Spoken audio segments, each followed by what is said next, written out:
میں آپ کے سامنے چند باتیں عرض کرنا چاہتا ہوں، اس کو آپ ضرور سنیں۔ آپ میرے دینی بھائی ہیں، اسلامی بھائی ہیں، میں آپ کو مسلمان سمجھتا ہوں، اور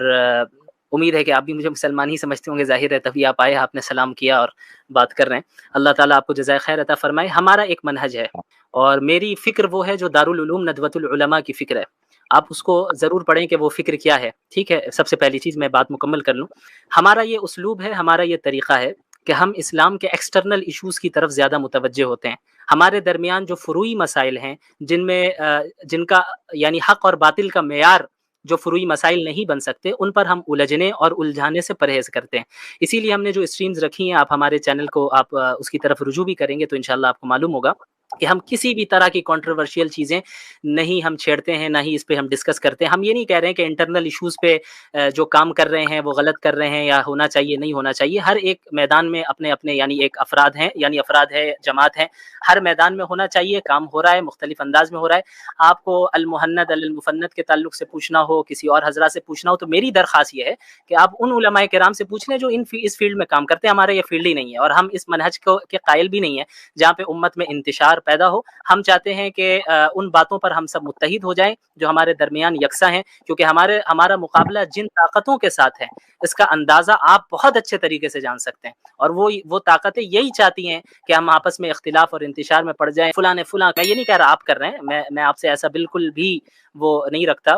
ایسا زن، بلکہ حسن زن ہی آپ سے، آپ نے جس طریقے سے گفتگو کی ماشاءاللہ بہت اچھا انداز ہے، اسی طریقے سے اکیڈمک انداز میں ہمیں گفتگو کرنی چاہیے۔ لیکن مسئلہ یہ ہے کہ ان ٹاپکس کو اگر ہمیں چھیڑنا ہوتا نا تو ہم کب سے چھیڑتے آ رہے ہوتے۔ ہمارا طریقہ یہ ہے کہ جو ویسٹرن سویلائزیشن ہے، ہم وہ افراد ہیں جو ویسٹرن سویلائزیشن کے خلاف کام کر رہے ہیں، اور اسلام کی حقانیت کو مجموعی طور پہ، اس کے نظام کو، چاہے تعلیمی نظام ہو، سیاسی نظام ہو، کوئی بھی نظام ہو، اس کی حقانیت کو ہم پیش کر رہے ہیں۔ اور جو ارتداد کی لہر پھیلی ہوئی ہے مسلمانوں میں، جہاں مرتد ہو جا رہے ہیں لوگ چند اعتراضات کی بنیاد پہ، چند ڈاؤٹس کی بنیاد پہ، اب آپ اندازہ لگائیں، خود سوچیں۔ اب ایک جو ہمیں دیکھنے والے ہیں وہ وہی ہے نا جو اعتراضات ان کے ذہن میں ہے۔ اب اگر میں آپ سے یہاں بحث کرنے لگ جاؤں کہ نہیں، آؤ تم صحیح میں غلط، میرے فلاں کی کتاب اٹھاؤ، فلاں کی کتاب اٹھاؤ، کیا یہ اچھا امپریشن پڑے گا؟ میں آپ کو آپ کی اصلاح نہیں کر رہا ہوں، بالکل یہ نہ سمجھیے گا، میں ایک رائے دے رہا ہوں، اوپینین دے رہا ہوں، آپ کو خود سوچنا چاہیے کہ اس طریقے کی چیزیں ہم نہیں اختیار کریں، خصوصاً اس طرح کے پلیٹ فارمز میں آ کر اس طرح کے تو سوالات ہونے ہی نہیں چاہیے جہاں پر مقابلہ اسلام کی مجموعی طور پر ہو رہا ہے۔ کسی مسلک کو ہم یہاں نہ حنفی مسلک کو ڈیفینڈ کرنے بیٹھے ہیں، نہ کوئی اور اسکول آف تھاٹ کو، نہ شافعی کو، نہ حنبلی کو، نہ دیوبندی کو، نہ بریلوی کو، نہ سنی کو، نہ شیعہ کو۔ آپ نے دیکھا ہوگا جو حضرات ہم لوگوں کے ساتھ اس میں کام کر رہے ہیں، الحمدللہ مختلف مکاتب فکر سے جڑے ہوئے ہیں، لیکن باطل کے خلاف لا الہ الا اللہ کی بنیاد پر متحد ہو کر جڑے ہوئے ہیں اور کام کر رہے ہیں۔ تو آپ سے مؤدبانہ گزارش ہے کہ آپ کی بڑی عزت کرتا ہوں، میں مؤدبانہ گزارش ہے کہ اس طرح کے سوالات نہ کریں۔ آپ ضرور آئیں، میں آپ کا استقبال کروں گا، آپ کے لیے ریڈ کارپیٹ بچھاؤں گا، آپ ضرور آئیں، لیکن کیوں نہ اس پلیٹ فارم میں ہمارے اور آپ کے درمیان جو اختلاف ہے اس کو سائیڈ میں رکھ کر الہاد کے خلاف بات کی جائے، باطل کے خلاف بات کی جائے، اور مختلف چیزوں کے متعلق جو باطل نظریات ہیں اس کے متعلق بات کی جائے، اور جو ہمارے اور آپ کے درمیان یکساں چیزیں ہیں اس پر ہم متحد ہو کر باطل کے سامنے کھڑے ہوں۔ ظاہر ہے آپ بھی مسلمان ہیں، میں بھی مسلمان، اور آج کے اس اسٹریم کے ہمارے پلیٹ فارم سے ایک بہت ہی اہم پیغام بھی گیا ہے۔ ہمارے جناب ایک وہ صاحب آئے تھے، کیا، ہاں، اماد الاسلام صاحب، تو ان کے ذریعے سے اللہ انہیں بھی جزائے خیر عطا فرمائے کہ وہ ذریعہ بن گئے کہ ان کے ذریعے سے ہمارا جو منہج ہے اور ہمارا جو پیغام ہے وہ پوری امت تک پہنچنے کی کوشش ہم کر رہے ہیں کہ پہنچے، اور کئی لوگوں تک پہنچ گیا ہے۔ وہ یہ ہے کہ بھائی آپسی انتشار کو ختم کیجیے، اور جو فروعی مسائل ہیں، جو اسلام کے سب ایشوز ہیں، میجر ایشوز نہیں ہیں، ان کو اگر آپ بنیاد بنا کر آپس میں انتشار کر رہے ہیں تو یہ صحابہ کو اور رسول اللہ صلی اللہ علیہ وسلم کا طریقہ تو بہرحال نہیں ہے۔ تو ہم ان ایشوز پہ بات ہی نہ کریں جو ہمارے میجر ایشوز ہیں، بڑے ایشوز ہیں، ان کی طرف اب متوجہ ہونا، علماء کو، دعات کو، مصلحین کو متوجہ ہونا بہت ضروری ہے، کیونکہ جو ایکسٹرنل حملے ہیں ان سے مقابلہ کرنے کے لیے افراد بہت کم ہیں، ہر محاذ پہ افراد کی ضرورت ہے، تو اس محاذ کی طرف بھی ایک تعداد کو متوجہ ہونا ہوگا۔ اللہ نے لوگوں کو مختلف قسم کی صلاحیتیں عطا کی ہیں، مختلف لوگ ہیں، مختلف صلاحیتیں، لیکن فرق کیا ہوتا ہے کہ ہر ایک انسان اپنی صلاحیت کو صحیح راستے میں لگا رہا ہو، ایسا نہیں ہوتا۔ بعض لوگ اپنی صلاحیت کو ایسی چھوٹی موٹی چیزوں میں الجھ کر اور الجھا کر ویسٹ کر دیتے ہیں، حالانکہ اتنی بڑی نعمت اللہ نے انہیں دی ہے کہ اگر اس صلاحیت کو وہ استعمال کریں اور دین کے جو پر جو حملے ہو رہے ہیں اس کو وہ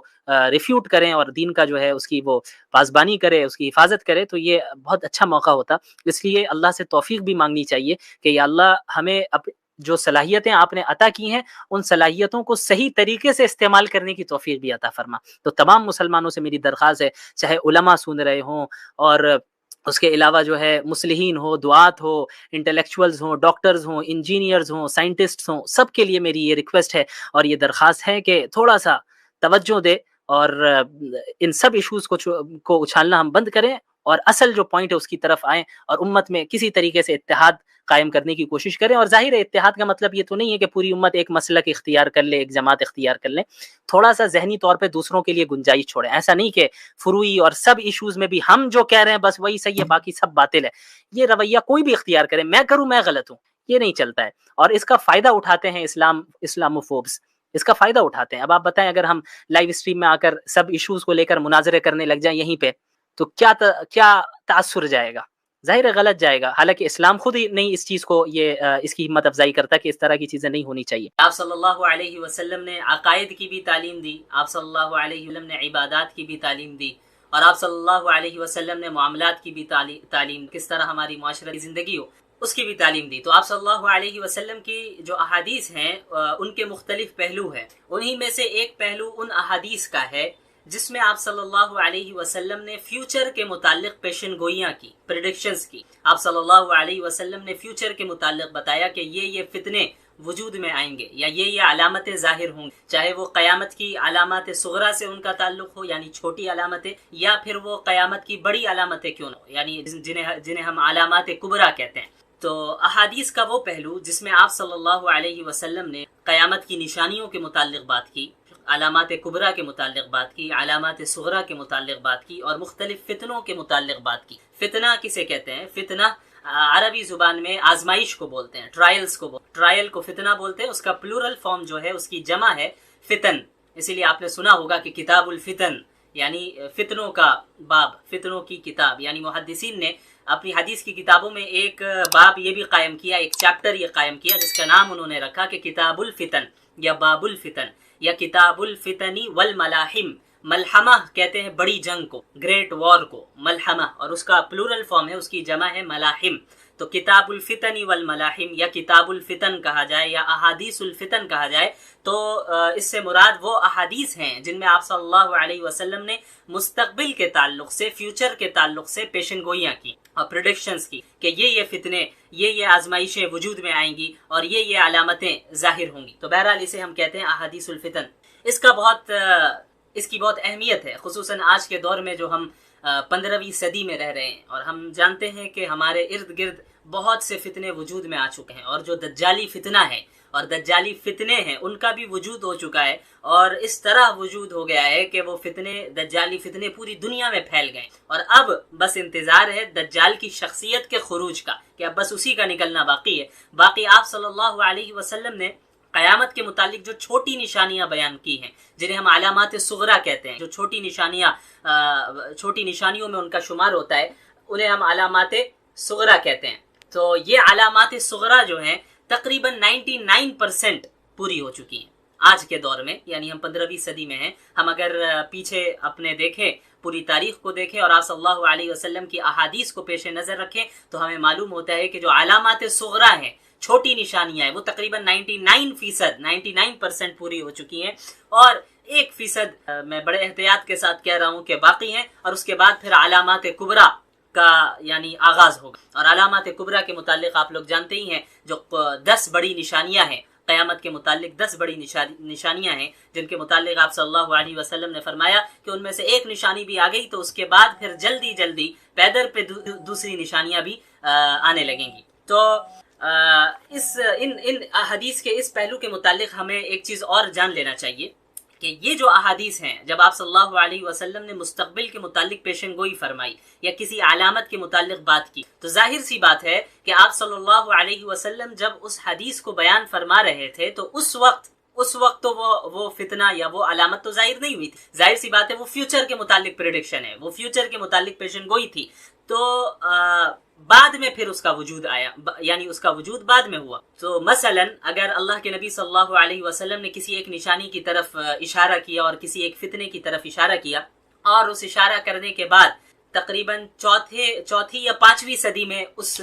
نشانی کا وجود آیا، وجود ہوا یا اس فتنے کا وجود ہوا، تو ظاہر سی بات ہے کہ جو اس کے وجود سے پہلے جو زمانہ گزرا ہے اور جو علماء گزرے انہوں نے اپنے زمانے کے اعتبار سے اور ان کے پاس جو قرآن و حدیث کا علم تھا اور جو بصیرت اللہ تعالیٰ نے انہیں عطا کی تھی اس کے مطابق انہوں نے تشریح کی، اس حدیث کی تشریح مطلب ایکسپلینیشن، اس حدیث کی ایکسپلینیشن، اس کی تشریح انہوں نے اپنے علم کے مطابق کی، حالانکہ وہ فتنہ یا وہ نشانی اس وقت تک ظاہر نہیں ہوئی تھی، وہ نشانی ان کے زمانے میں وجود میں نہیں آئی تھی، تو انہوں نے اپنے اعتبار سے اس کی تشریح کر لی، لیکن بعد میں جب اس کا وجود ہو گیا تب 100% ہمیں معلوم چل گیا کہ آپ صلی اللہ علیہ وسلم نے جو یہ بات ارشاد فرمائی تھی اس سے مراد یہی فتنہ ہے، اس سے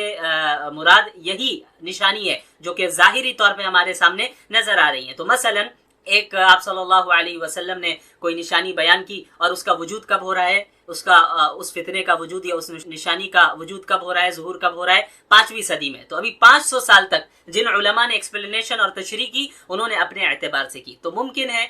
یہ ضروری نہیں ہے کہ 100% جو ان علماء نے تشریح کی ہو وہی 100% اسی مطابق وہ فتنہ وجود میں آیا ہو، بلکہ وہ تبدیل ہو سکتا ہے، کیونکہ علماء نے اپنے علم کے اعتبار سے اس حدیث کو ایکسپلین کیا، لیکن جب اس فتنے کا وجود ہوا، جب اس نشانی کا ظہور ہوا، تبھی اسی وقت ہم سمجھ سکتے ہیں کہ اچھا ایگزیکٹ یہ مطلب تھا، ایگزیکٹ مطلب کیا تھا وہ اسی وقت پتہ چل سکتا ہے۔ اسی طرح ہم آج 15ویں صدی میں ہیں تو وہ نشانیاں جو 1400 سال میں اب تک ظاہر ہو چکی ہیں اور وہ فتنے جو وجود میں آ چکے ہیں، تو ان کے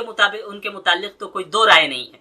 کہ آپ صلی اللہ علیہ وسلم نے پہلے ہی پیشن گوئی فرما دی تھی اور وہ چیزیں بالکل ظاہر ہو چکی ہیں، ہم دیکھ رہے ہیں ماضی میں بھی ظاہر ہو چکی چیزیں اور آج بھی ہم دیکھ رہے ہیں کہ وہ فتنے وجود میں آ چکے ہیں۔ لیکن بہت سی نشانیاں ایسی ہیں جو ہمارے زمانے میں بھی آج 2021 میں بھی ابھی ان کا وجود نہیں ہوا ہے، وہ وجود میں وہ نشانیاں نہیں آئی ہیں۔ جیسے اگزامپل کے طور پر آپ قیامت کی بڑی نشانیاں لے لیں، تو قیامت کی جو بڑی نشانیاں ہیں وہ ظاہر سی بات ہے ہمارے زمانے میں ابھی ظاہر نہیں ہوئی ہیں، وہ ان فیوچر ہوگی، وہ نشانیاں ظاہر ہوں گی۔ تو ان احادیث کو علماء کرام اپنے زمانے کے اعتبار سے اس کو ایکسپلین کرتے ہیں، لہٰذا اس میں علماء کے درمیان اس کی ایکسپلینیشن میں کچھ تھوڑا بہت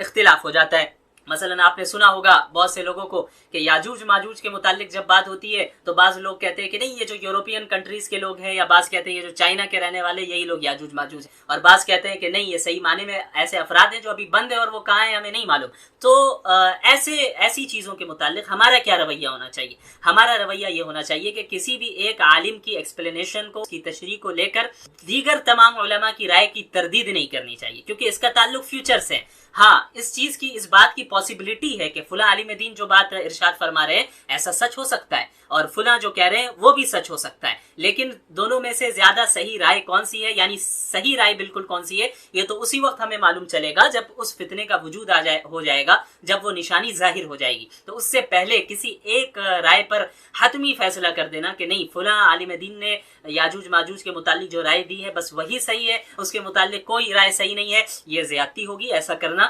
مناسب نہیں ہے، کیونکہ اس کا تعلق فیوچر سے، اور فیوچر اللہ کے سوا کوئی نہیں جانتا، اور وحی کا سلسلہ منقطع ہو چکا ہے۔ اللہ تعالیٰ فیوچر کے متعلق اگر کوئی بات بندوں کو بتاتے تو اللہ کے نبی صلی اللہ علیہ وسلم کے ذریعے بتاتے، لیکن اب نبوت کا سلسلہ بند ہو چکا ہے تو اب فیوچر کے متعلق کوئی دعویٰ نہیں کر سکتا، اس کا علم صرف اللہ کے پاس ہے۔ تو اب کون سی ایکسپلینیشن، کون سی تشریح صحیح ہے ان فتنوں کے متعلق جو فتنے ابھی وجود میں نہیں آئے ہیں، جن کا تعلق مستقبل سے ہے، تو وہ تو اسی وقت ہمیں پتہ چلے گا، لیکن ہم تمام علماء کے آراء کو، ان کی اوپینینز کو ہم پاسبلٹی کے طور پہ ضرور لے سکتے ہیں کہ فلاں عالم دین کی اس فتنے کے متعلق، اس نشانی کے متعلق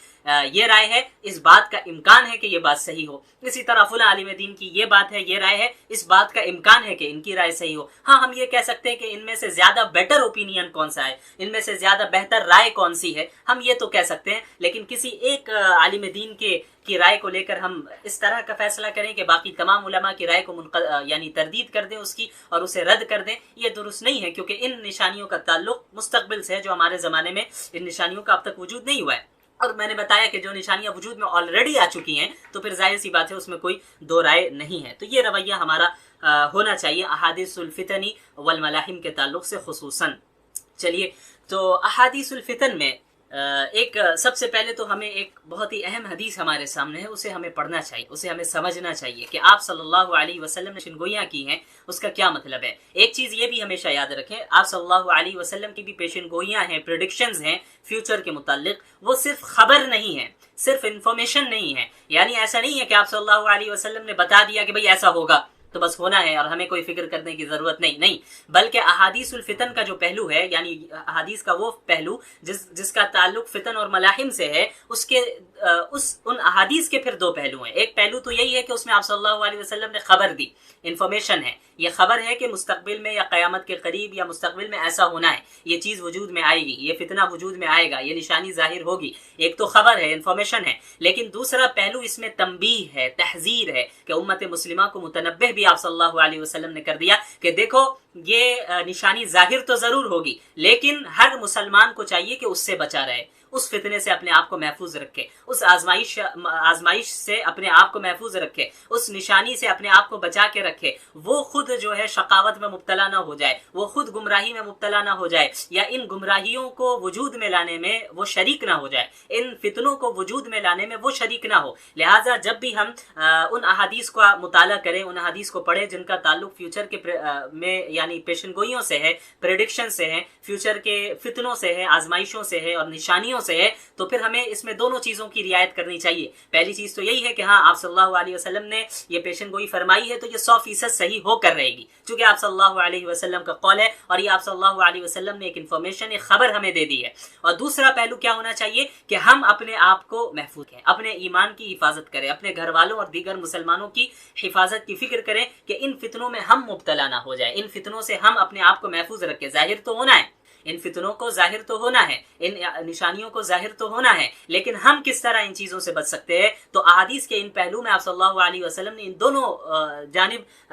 ہماری رہنمائی فرما دی ہے کہ کیا نشانیاں آنے والی ہیں اور کس طرح ہمیں محفوظ بھی رہنا ہے۔ تو ایک حدیث میرے پیش نظر اس وقت ہے، سب سے پہلے حضرت، یہ صحیح بخاری کی روایت ہے، حضرت ابو سعید خدری رضی اللہ تعالی عنہ فرماتے ہیں کہ اللہ کے نبی صلی اللہ علیہ وسلم نے فرمایا لَتَتَّبِعُنَّ سُنَنَ مَنْ كَانَ قَبْلَكُمْ شِبْرًا بِشِبْرٍ وَذِرَاعًا بِذِرَاعٍ حَتَّى لَوْ دَخَلُوا حُجْرَ ضَبٍّ لَدَخَلْتُمُوهُ قَالُوا وَالْيَهُودُ وَالنَّصَارَى قَالَ فَمَنْ۔ اب اس حدیث کا ترجمہ سن لے۔ حضرت ابو سعید خدری رضی اللہ عنہ فرماتے ہیں کہ رسول اللہ صلی اللہ علیہ وسلم نے ارشاد فرمایا کہ یقیناً ایسا ہوگا کہ تم یعنی امت مسلمہ، یعنی میری امت کے لوگ پچھلی امتوں کے طریقوں کی پیروی کرنے لگو گے، پچھلی امتوں کے طریقوں فالو کرنے لگو گے، بالشت برابر بالشت، ذرا برابر ذرا۔ یہ ایک خاص تعبیر ہے عربی زبان کی، جسے ہم اردو میں جیسے کہتے ہیں کہ تم قدم بقدم انہیں فالو کرو گے، تو قدم بقدم آگے چلو گے۔ تو قدم بقدم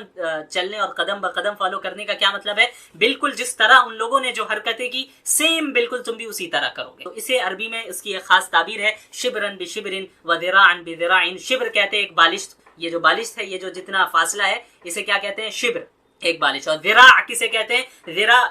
ہاتھ کی انگلیوں سے لے کر یہاں کی انگلی تک یہ جو حصہ ہے ہاتھ کا، اسے ذراع کہتے ہیں۔ یہ تقریباً 2 بالشت کے برابر ہے، 2 بالشت کے برابر ہے۔ تو یہ بالشت برابر بالشت اور ذراع برابر ذراع، یہ ایک خاص ٹرم ہے، ایک خاص تعبیر ہے، جس کا مطلب یہ ہے کہ تم بالکل سیم ٹو سیم ان کو فالو کرو گے، جسے ہم اردو میں کہہ سکتے ہیں کہ قدم بقدم چلو گے ان کے ساتھ۔ تو آپ صلی اللہ علیہ وسلم نے کیا فرمایا کہ یقیناً ایسا ہوگا لَتَتَّبِعُنَّ سُنَنَ مَنْ كَانَ قَبْلَكُمْ، یقیناً ایسا ہوگا کہ تم یعنی امت مسلمہ پچھلی امتوں کے طریقوں کو فالو کرو گے، بالشت برابر بالشت اور ذرا برابر ذرا، یعنی قدم بقدم چلو گے، یہاں تک کہ حتی لو دخلوا حجر ضب لدخلتموه، کہ یہاں تک کہ اگر وہ کسی گوہ کے بل میں گھسے ہوں گے تو تم بھی اس بل میں گھس جاؤ گے۔ گوہ ایک جانور کا نام ہے، ایک لیزرڈ ہے جو بڑا لیزرڈ ہوتا ہے، اسے آپ گوگل میں سرچ کر سکتے ہیں۔ اسے عربی میں ضب کہتے ہیں، ضبن، ضاد با ضبن، اسے اردو میں گوہ کہتے ہیں، ایک بڑا لیزرڈ ہے، بڑی چھپکلی ہے۔ تو اللہ کے نبی صلی اللہ علیہ وسلم نے فرمایا کہ اگر پچھلی امت کے لوگوں نے ایسی حرکت کی ہوتی، یعنی وہ کسی گوہ کے بل میں گھس گئے ہیں، تو تم بھی ان کی پیروی کرتے ہوئے، ان کو فالو کرتے ہوئے تم بھی اس بل میں گھس جاؤ گے۔ اس کا بھی یہی مطلب ہے، اس کا حقیقی معنی یہ نہیں ہے، یعنی اس کا مطلب یہ نہیں ہے کہ حقیقی معنی میں کوئی بل میں گھس جائے، اس کا مطلب بھی یہی ہے کہ تم اتنی شدت کے ساتھ انہیں فالو کرو گے، اتنی ان کی اتباع کرنے میں، ان کی پیروی کرنے میں اتنی زیادہ شدت اختیار کرو کرو گے کہ اگر وہ ان میں سے کسی نے ایسی احمقانہ حرکت بھی کی ہے کہ اگر وہ کسی گوہ کے بل میں گھس گئے ہیں تو تم بھی ان کو فالو کرتے ہوئے اس میں گھس جاؤ گے۔ پھر آگے صحابہ کرام نے آپ صلی اللہ علیہ وسلم سے پوچھا، دریافت کیا کہ الیہود والنصارى یا رسول اللہ، کیا پچھلی امتوں سے کون مراد ہے؟ کیا یہود و نصارہ مراد ہیں؟ پچھلی امتوں سے کیا یہود و نصارہ مراد ہیں؟ تو آپ صلی اللہ علیہ وسلم نے فرمایا کہ فمن، اور کون، یعنی پچھلی امتوں سے مراد یہود اور نصارہ ہی ہے۔ اب دیکھیے اس حدیث کو جب آپ صلی اللہ علیہ وسلم نے بیان فرمایا ہے، ظاہر سی بات ہے اس وقت تو یہ چیز وجود میں نہیں آئی تھی، اس وقت تو ایسا نہیں تھا کہ مسلمان یہود و نصارہ کی اتباع کر رہے تھے، بلکہ صحابہ کرام کی جماعت تھی جو اعلیٰ ترین جماعت ہے، انبیاء علیہم الصلاۃ والسلام کے بعد اعلیٰ ترین جماعت صحابہ کرام کی جماعت ہے، اور ان سے تو کبھی تصور بھی نہیں کیا جا سکتا کہ وہ یہود و نصارہ کی اتباع کرے۔ وہ تو ایسی قوم ہے، وہ ایسے افراد تھے جنہوں نے یہود و نصارہ قیصر و کسریٰ کے تخت کو ہی الٹ کر رکھ دیا، تو وہ ان کی اتباع کیسے کر سکتے ہیں؟ وہ آپ صلی اللہ علیہ وسلم کی تو جان مال ہر اعتبار سے ان کا ساتھ دیتے اور اس دین کا ساتھ دیتے۔ تو ظاہر سی بات ہے جب یہ حدیث آپ صلی اللہ علیہ وسلم نے بیان فرمائی اور جب یہ پیشن گوئی اور یہ پریڈکشن کی تو اس وقت یہ چیز وجود میں نہیں آئی تھی، تو ممکن ہے کہ صحابہ کرام کو اس اعتبار سے تو ضرور تعجب ہوا ہوگا کہ مسلمان بھی ایسا کر سکتے ہیں کہ ہم آپ صلی اللہ علیہ وسلم کے لیے ہم نے ہر چیز کو قربان کیا، اس دین کے لیے ہر چیز کو قربان کر دیا، ہم نے اپنی جان مال وطن اہل و عیال سب کچھ چھوڑ دیا اور اس دین کی سربلندی کے لیے ہم نے کوششیں کی اور پوری دنیا میں ہم دین کی تبلیغ اور اس کو پھیلانے میں عام کرنے میں ہم لگ گئے، تو کیا ایسی نسل بھی آئے گی، مسلمانوں کی ایسی نسل بھی آئے گی کہ وہ یہود و نصارہ کی اس طرح اتباع کرنے لگیں گے کہ ان کے ساتھ قدم بقدم چلیں گے؟ تو ظاہر سی بات ہے اس وقت یہ چیز تو ظاہر نہیں ہوئی تھی، لیکن آپ اور ہم اگر اپنے آپ سے پوچھیں اور اپنے آپ سے سوال کریں تو یقیناً ہم یہی کہیں گے کہ یہ وہ زمانہ ضرور آ گیا ہے کہ آپ صلی اللہ علیہ وسلم کی یہ حدیث 100% صحیح ہو گئی۔ یہ وہ زمانہ ہے جس میں آپ صلی اللہ علیہ وسلم کی جو پریڈکشن ہے، جو پیشن گوئی ہے، وہ 100% سچ ثابت ہو گئی ہے۔ اب آپ خود غور کریں کہ آج امت مسلمہ میں تمام وہ برائیاں شامل ہیں جو پچھلی امتوں میں شامل تھی۔ آپ خود غور کریں، اگر آپ کو موقع ملے آپ پچھلی امتوں کی تاریخ کو پڑھیں، پچھلی امتوں میں خصوصاً یہود و نصارہ، چونکہ اس حدیث میں ذکر کیا گیا ہے یہود و نصارہ، ان کی تاریخ کو پڑھیں، ان کے انبیاء اور ان کی قوموں کے متعلق پڑھیں، تو جو بیماریاں ان قوموں میں تھی وہ بیماریاں آج امت مسلمہ میں بھی ہے۔ تو آپ صلی اللہ علیہ وسلم نے فرمایا کہ پچھلی امت کی برائیاں اور پچھلے امت کی ساری برائیاں تمہارے اندر آئے گی اور تم ان برائی میں ان کو فالو کرو گے اور قدم بقدم فالو کرو گے، اس طرح فالو کرو گے اور بہت زیادہ شدت اختیار کرو گے۔ آپ دیکھیں قوم شعیب علیہ الصلوۃ والسلام کی قوم کے اندر جو بیماری تھی وہ ہمارے اندر داخل ہے۔ شعیب علیہ الصلوۃ والسلام اپنی قوم سے کہا کرتے تھے وَلَا تَبْخَسُوا النَّاسَ أَشْيَاءَهُمْ، کہ تم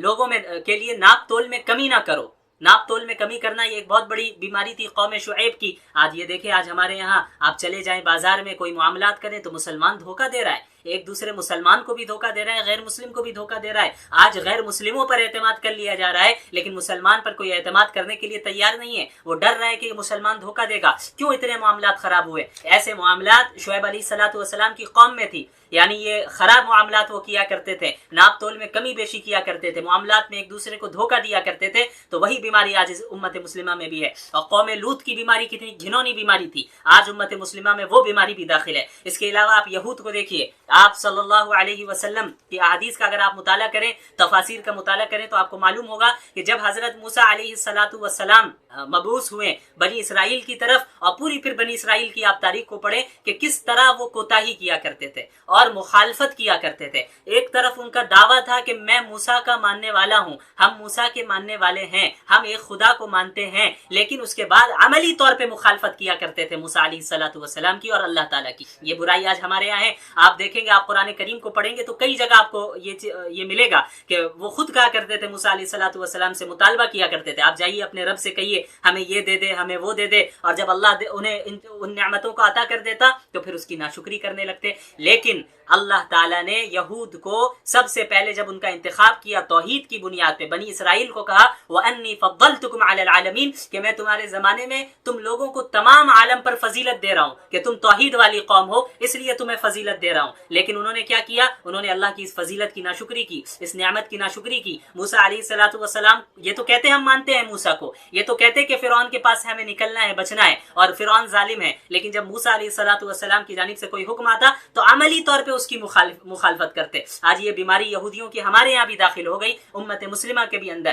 ہم یہ تو کہتے ہیں ہم عاشق رسول ہیں، ہم یہ تو کہتے ہیں کہ ہم عاشق اہل بیت ہیں، ہم یہ تو کہتے ہیں کہ ہم مسلمان ہیں، ہم یہ تو کہتے ہیں کہ قرآن اور حدیث پر ہمارا ایمان ہے، لیکن عملی طور پہ ہم اس کی مخالفت کرتے ہیں۔ اسلام کہتا ہے نماز پڑھو، ہم عملی طور پہ نہیں پڑھتے۔ اسلام کہتا ہے حجاب پہنو، ہم عملی طور پہ نہیں پہنتے۔ اسلام کہتا ہے داڑھی رکھو، ہم عملی طور پہ نہیں رکھتے۔ اسلام کہتا ہے کہ تم اپنے معاملات کو سدھارو، ہم عملی طور پہ نہیں کرتے۔ اسلام کہتا ہے اپنے خاندانی اور معاشرتی زندگی کو سدھارو، ہم ایسا عملی طور پہ نہیں کرتے۔ اسلام کہتا ہے جھوٹ نہ بولو، ہم عملی طور پہ جھوٹ ہی بولتے ہیں۔ اسلام کہتا ہے کہ ایک دوسرے کو دھوکہ نہ دو، لیکن اسلام کی اس تعلیم کو ہم قبول نہیں کرتے۔ اگرچہ ہم یہ کہتے ہیں کہ ہم مسلمان ہیں، تو عملی طور پہ ہم بھی اسی طرح مخالفت کر رہے ہیں جس طرح یہود کیا کرتے تھے۔ اور رسول اللہ صلی اللہ علیہ وسلم نے فرمایا لَتَتَّبِعُنَّ سُنَنَ مَنْ كَانَ قَبْلَكُمْ شِبْرًا بِشِبْرٍ، کہ تم اپنی پچھلی امتوں کے طریقوں کو 100% قدم بقدم ان کی پیروی کرو گے، انہیں فالو کرو گے۔ لہٰذا ہمیں غور کرنے کی ضرورت ہے کہ جب یہودیوں نے اپنے آپ کو یہ کہا، بنی اسرائیل نے یہ کہا کہ ہم انبیاء کے ماننے والے ہیں، اللہ کے ماننے والے ہیں، موسیٰ کے ماننے والے ہیں، توحید کو انہوں نے قبول کیا، تو اللہ نے اس توحید کی بنیاد پہ بنی اسرائیل کو تمام عالم پر فضیلت دی، اور محمد عربی صلی اللہ علیہ وسلم کی امت مسلمہ کو بھی آپ صلی اللہ علیہ وسلم نے توحید کی بنیاد پہ فضیلت دی۔ اور کیا فرمایا؟ کنتم خیر امت اخرجت للناس، کہ تم وہ قوم ہو، تو امت ہو جو تو تمام امتوں میں سب سے بہتر ہے، سب سے بہترین امت ہو، جو لوگوں کے لیے تم نکالے گئے ہو۔ لیکن جب بنی اسرائیل نے اللہ کی اس نعمت کی ناشکری، اس فضیلت کی ناشکری کی، اور انبیاء کی عملی طور پہ مخالفت کی، اللہ کی عملی طور پہ مخالفت کی، تو اللہ تعالیٰ نے یہ اعلان کر دیا کہ ضربت علیہم الذلۃ والمسکنہ، کہ اب بنی اسرائیل پر قیامت تک کے لیے ہم نے ذلت اور مسکنت کو کے اوپر تھوپ دیا ہے، ان کی ناشکری کی بنیاد پہ، ان کی ناقدری کی بنیاد پہ۔ اللہ نے انہیں فضیلت دی، لیکن انہوں نے عملی طور پہ اپنے دین پر عمل نہیں کیا۔ یہی فضیلت امت مسلمہ کو ملی، لیکن امت مسلمہ عملی طور پر اس فضیلت کی ناقدری اور ناشکری کر رہی ہے۔ لہٰذا ہونا وہی ہے جو بنی اسرائیل کے ساتھ ہوا۔ یہ اللہ کی سنت ہے، یہ اللہ کی سنت ہے کہ جب بھی جو شخص بھی ایمان اور عمل صالح کے ساتھ اس دین پر گامزن رہے گا، عمل کرتا رہے گا، اللہ تعالیٰ اس کو بلند رکھے گا۔ اسی لیے اللہ تعالیٰ نے قرآن کریم میں فرمایا کہ وَأَنْتُمُ الْأَعْلَوْنَ إِن كُنْتُم مُؤْمِنِينَ، کہ اگر تم سچے پکے مومن ہو تبھی تم سر بلند رہو گے، ہر جگہ سر بلند رہو گے، تمہاری ترقی ہوگی، تم غالب رہو گے۔ لیکن جب ایمان اور عمل صالح نہیں ہے تو تم نے، اور اوپر سے دعویٰ بھی ہے کہ ہم مسلمان ہیں اور عاشق رسول ہیں، لیکن تم عملی طور پہ مخالفت کر رہے ہو، تو ظاہر سی بات ہے اللہ تعالیٰ اس مقام سے تمہیں ہٹا دے گا اور کسی دوسری قوم کو لے کر آ جائے گا۔ اور ایک بہت بڑی بیماری ہمارے اندر کیا ہے، یہ بھی یاد رکھیے، یہ جو پچھلی امتوں کی بیماریاں ہمارے اندر داخل ہوئی ہے، یہودیوں کی ایک خاص بیماری کیا تھی میں آپ کو بتاتا ہوں۔ اب آپ اس منظر کو اپنے سامنے رکھیں کہ جب موسیٰ علیہ السلام بنی اسرائیل کو لے کر سمندر سے پار کروا رہے تھے انہیں، اب جب سامنے آ گئے، پیچھے سے فرعون کا لشکر آ رہا ہے، فرعون آ رہا ہے، ان کا پیچھا کر رہا ہے، موسیٰ علیہ السلام اور بنی اسرائیل آگے بھاگ رہے ہیں، اب ان کے سامنے سمندر ہے اور پیچھے فرعون اور فرعون کا لشکر ہے۔ اب بنی اسرائیل موسیٰ علیہ السلام سے کیا کہہ رہے ہیں کہ تم نے کہاں پھنسا دیا ہم کو، اب آپ نکالیے، اب کیسے جائیں گے، ہم کہاں جائیں گے؟ لیکن حضرت موسیٰ علیہ السلام ظاہر سی بات ہے نبی تھے، ان کا ایمان تو بالکل مضبوط تھا، اس لیے انہوں نے فرمایا کہ ان ربی سیہدین، کہ میرا رب ضرور مجھے راستہ دکھائے گا۔ تو اللہ تعالیٰ نے حکم دیا کہ لاٹھی مارو سمندر پر، تو حضرت موسیٰ نے ایسے ہی کیا علیہ السلام کہ سمندر پر انہوں نے لاٹھی ماری اور سمندر کے دو حصے ہو گئے، بیچ سے راستہ کھل گیا اور موسیٰ علیہ السلام بنی اسرائیل کو لے کر وہاں سے روانہ ہونے لگے۔ اب یہ کتنا بڑا معجزہ ہے، اسے اپنے پیش نظر رکھیے۔ ابھی جو میں بات کہنے جا رہا ہوں، یہ کتنا بڑا معجزہ بنی اسرائیل نے اپنی آنکھوں سے دیکھا کہ موسیٰ علیہ السلام نے لاٹھی ماری اور سمندر کے دو حصے ہو گئے، بیچ سے راستہ نکل گیا، وہاں سے وہ لوگ پار بھی ہو گئے، اور یہ جو ہے کیا نام ہے، فرعون اور اس کا لشکر، یہ جب پیچھے سے آ رہا ہے تو یہ غرق بھی ہو گیا، یہ ڈوب بھی گیا۔ بنی اسرائیل نے دیکھ لیا، موسیٰ علیہ السلام کے ذریعے اللہ تعالیٰ نے انہیں نجات دی اور فرعون کو ڈبا دیا اور فرعون کے لشکر کو ڈبا دیا۔ اللہ نے توحید کی بنیاد پہ معجزانہ انداز میں انہیں پار کروایا۔ تب اب تو انہیں چاہیے تھا بالکل 100% سرنڈر ہو جاتے اللہ کے سامنے، لیکن کیا ہوتا ہے کہ وہاں سے پار کرنے کے بعد، سمندر کو پار کرنے کے بعد ایک قوم کے پاس سے گزرتے ہیں، ایک وہ قوم جو ہے بت پرست قوم تھی، اور وہ لوگ دیکھتے ہیں بنی اسرائیل کہ وہ قوم اپنے بت اور آئیڈل کی عبادت کر رہی ہے اور اس کی عبادت کر رہی ہے وہ قوم۔ تو اب بنی اسرائیل جو لوگ ہیں وہ آئے حضرت موسیٰ علیہ السلام کے پاس، اور آنے کے بعد کیا کہتے ہیں کہ اجعل لنا الہا کما لہم آلہہ، کہ اے موسیٰ جس طرح اس قوم کے پاس جو ان کے بت ہے اور ان کا جو خدا ہے، ایک ڈھانچہ ہے، ویسے ہی ڈھانچہ ہمیں بھی بنا کے دے دیجئے، ہمیں بھی ایک بت بنا کے دے دیجئے کہ ہم بھی عبادت کریں۔ اب آپ دیکھیں یہ بیماری یہودیوں کے اندر کیا تھی کہ دوسری قوم سے مروب ہو جانا، دوسری قوم کے کلچر کو اپنا لینا، حالانکہ وہ توحید والے تھے، انہوں نے ابھی اتنا بڑا معجزہ دیکھا، اللہ تعالیٰ نے کس طرح انہیں پار کروایا، تو اب تو چاہیے تھا کہ توحید پہ اور زیادہ وہ اسٹرانگ ہو جاتے، لیکن ان کی کیا بیماری تھی، فوراً دوسرے کلچر سے، دوسری قوم سے متاثر ہو گئے اور ان کے کلچر کو انہوں نے اپنانے کی کوشش کر لی۔ یہ بیماری تھی۔ حضرت موسیٰ علیہ السلام نے فرمایا کہ انکم قوم تجہلون، تم بالکل جاہل قوم ہو، تمہیں کچھ نہیں معلوم، ناواقف قوم ہو، تمہیں تو ہم نے توحید کی بنیاد پہ اللہ نے تمہیں نجات دی، اور پھر تم شرک کی طرف جا رہے ہو، پھر کہہ رہے ہو کہ ہم ایک ڈھانچہ بنا کر دے دیجئے، ایک خدا بنا کر دے دیجئے جس کی ہم عبادت کریں۔ تو یہ بیماری یہودیوں کے اندر اور بنی اسرائیل کے اندر خصوصاً تھی کہ وہ دوسری قوم سے متاثر ہو کر ان کے کلچر کو اختیار کرنے لگتے تھے۔ اب آپ امت مسلمہ پر غور کیجئے، کیا ایسا نہیں ہے کہ یہودیوں اور بنی اسرائیل کی یہ جو بیماری تھی پچھلی امت کی کہ وہ دوسری قوم اور دوسرے کلچر سے متاثر ہو کے اسے اپنا لیتے تھے، یہی بیماری آج ہمارے اندر نہیں آ گئی ہے؟ اس پہ غور کیجئے کہ ہم فوراً دوسری قوم کو دیکھ کر متاثر ہو جاتے ہیں، ویسٹرن کنٹریز کو ہم نے اپنا مقتدا سمجھ لیا ہے، ہم اپنا امام سمجھ لیا ہے کہ یہ جو ویسٹرن کنٹریز ہیں یہ ہمارے لیے ہمیں لیڈ کریں گے، یہ دنیا کو لیڈ کرنے والے ہیں، اور ہم غیروں کے کلچر کو اختیار کرنے لگ رہے ہیں کیونکہ ہم احساس کمتری کے شکار ہیں، ہم نہیں جانتے ہماری تاریخ کیا ہے، ہماری ہسٹری کیا ہے، ہمارا کیا مقام ہے۔ توحید کی بنیاد پہ اللہ نے ہمیں پوری دنیا، پورے عالم میں ہمیں فضیلت دی، ہمیں یہ معلوم ہی نہیں ہے، اس لیے فوراً کسی قوم کو دیکھا غیروں کے رسم و رواج کو اختیار کر لیتے ہیں۔ مسلمان ہیں، اچھے خاصے ہیں، لیکن برتھ ڈے پارٹی میں ضرور جائیں گے، لوگوں کو وش ضرور کریں گے، اینیورسری ضرور منائیں گے، شادیوں کو غیر شرعی طور پہ کریں گے، اور غیروں کے کلچر اور طریقوں کو اختیار کریں گے، اور پلس یہ کہتے ہیں کہ کیا حرج ہے، کیا حرج کی بات ہے۔ آپ کو سمجھ میں آ گیا؟ رسول اللہ صلی اللہ علیہ وسلم نے یہی پیشن گوئی فرمائی، لَتَتَّبِعُنَّ سُنَنَ مَنْ كَانَ قَبْلَكُمْ، کہ تم ضرور بالضرور پچھلی امتوں کے 100% پیروی کرو گے، اس کے قدم بقدم چلو گے۔ تو یہ صرف ایک خبر نہیں ہے، یہ صرف انفارمیشن نہیں ہے، بلکہ تنبیہ بھی کی جا رہی ہے کہ ایسا کرنے سے بچنا، ایسا مت کرنا، بلکہ تم اپنے دین پر اور کتاب و سنت پر قائم رہنا۔ اسی لیے آپ صلی اللہ علیہ وسلم نے فرمایا تھا ترکت فیکم امرین لن تضلوا ما تمسکتم بہما، کتاب اللہ و سنتی، کہ میں تمہارے درمیان 2 چیزوں کو چھوڑ کر جا رہا ہوں، جب تک انہیں تھامے رکھو گے کبھی گمراہ نہیں ہوگے، ایک اللہ کی کتاب اور دوسری میری سنت۔ لہٰذا آپ صلی اللہ علیہ وسلم کی سنت اور اللہ کی کتاب کو تھامے رکھنا ہے، اور دوسرے کلچر سے اور دوسری قوم کی رسم و رواج سے ہمیں متاثر نہیں ہونا ہے۔ ہم نے ترقی کا معیار یہ سمجھ لیا ہے کہ جس کنٹری میں اونچی اونچی بلڈنگز ہوں، جہاں اونچی اونچی عمارتیں ہوں، اور جہاں پہ لوگ زیادہ پیسے کماتے ہوں، وہی ترقی یافتہ ہے۔ تو یہ جو ترقی کا جو معیار ہمارے ذہن میں ہے یہی غلط ہے، ہم نے ترقی کا مطلب ہی نہیں سمجھا ہے۔ لہٰذا آپ یاد رکھیے کہ مکمل ترقی اسی وقت ہے کہ جب ہم اور آپ 100% اس دین پر عمل کریں گے، اور پچھلی امتوں کی ان کی سنتوں اور پچھلی امتوں کے طریقوں سے اپنے آپ کو بچائے رکھیں گے، اور رسول اللہ کی سنت اور صحابہ کرام کی سنت کو تھامے رکھیں گے۔ تو یہ وہ حدیث ہے جو ایک پیشن گوئی ہے جو آج ہم دیکھ رہے ہیں کہ 100% صحیح ثابت ہو گئی، اور اس کے علاوہ کئی ساری پیشن گوئیاں ہیں۔ انشاءاللہ ہمارا ارادہ یہ ہے کہ ہفتے میں ایک دن کم از کم اس طرح لائیو سیشن کے ذریعے فتنوں کے جو احادیث ہیں، وہ احادیث جو فتنوں سے ریلیٹڈ ہے اور قیامت کی نشانیوں سے ریلیٹڈ ہے، ان کو آپ کے سامنے بیان کیا جائے۔ یہ ابھی فی الحال میرا صرف ارادہ ہے، باقی آپ لوگوں کی کیا رائے ہے اس سلسلے میں کمنٹ کر کے ضرور بتائیں۔ اگر آپ لوگ اس میں انٹرسٹڈ ہیں، اور ہم ایک دن اس کو اور ٹائم بھی طے کر دیں گے کہ روزانہ ہم اس طرح کر سکتے ہیں۔ آج تو ہم نے ایک حدیث کی تشریح کی، ایک حدیث کو ایکسپلین کیا جس کا تعلق مستقبلی پیشن گوئی سے تھا۔ اس کے علاوہ جو عام نشانیاں ہیں اور عام فتنوں کا جو ظہور ہوگا، اور اس کے بعد قیامت کی جو عام نشانیاں ہیں اس کا بھی بیان کیا جائے گا، اور اس کے بعد جو قیامت کی بڑی نشانیاں ہیں، علامات کبریٰ ہے، جن میں سر فہرست امام مہدی علیہ الصلاۃ والسلام کا ظہور ہے، اس کے بعد دجال کا خروج ہے، اور عیسیٰ علیہ الصلاۃ والسلام کا نزول ہے۔ اس پہ ہم تفصیل سے بات کر سکتے ہیں، اور اس کے بعد پھر جو باقی 7 بڑی نشانیاں ہیں ان کے متعلق بھی ہم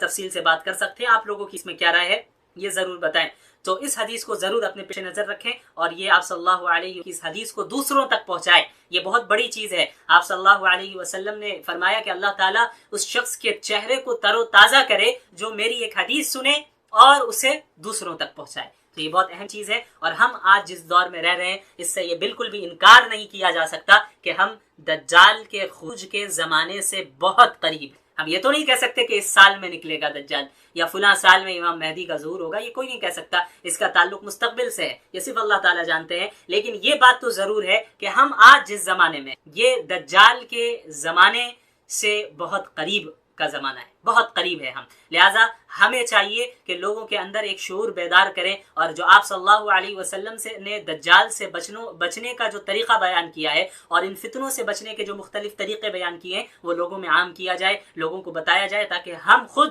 اپنے ایمان کی بھی حفاظت کر سکیں اور اپنی نسلوں کی بھی ایمان کی حفاظت کر سکیں۔